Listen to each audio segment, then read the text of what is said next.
Contrainte au silence, depuis 7 mois, les discothèques sont dispensées de fêtes.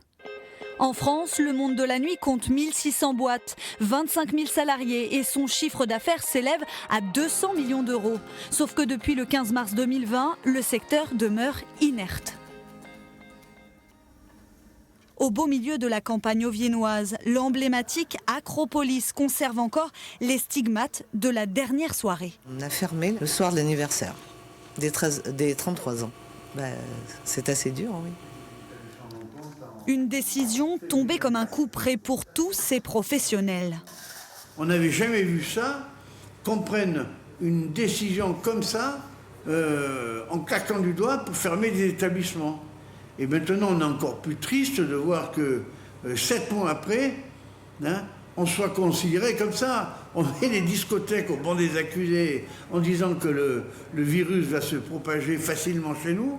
Mais par contre, sur les quais des gares, dans les métros, dans les trolleys, là, ça gêne personne. On est les oubliés du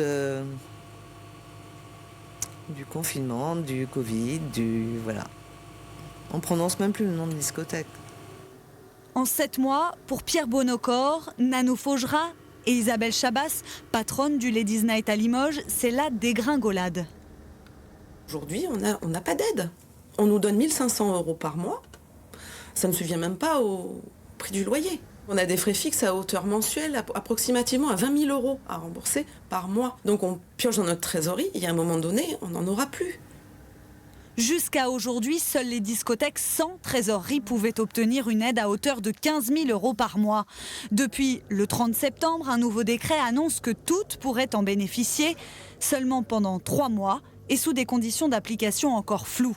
S'ils n'envisagent pas l'avenir de la même façon, les gérants de ces boîtes de nuit espèrent être soutenus par le gouvernement pendant toute la durée de l'état d'urgence sanitaire. Nous, on demanderait effectivement de pouvoir ouvrir jusqu'à au moins 4 h du matin. Nous, on peut les accueillir dans les règles d'hygiène, dans les règles appropriées sanitaires et avec un service d'ordre comme on l'a toujours fait depuis 19 ans. Je ne me vois pas ouvrir avec un protocole sanitaire.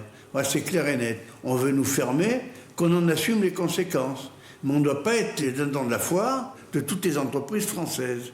Je demande qu'on nous rembourse les charges fixes pour nous permettre de tenir, si j'ai bien compris, jusqu'au mois d'avril l'année prochaine. En France, déjà 82 discothèques ont mis la clé sous la porte. Une extinction silencieuse que ne voudraient pas connaître les 25 du Limousin.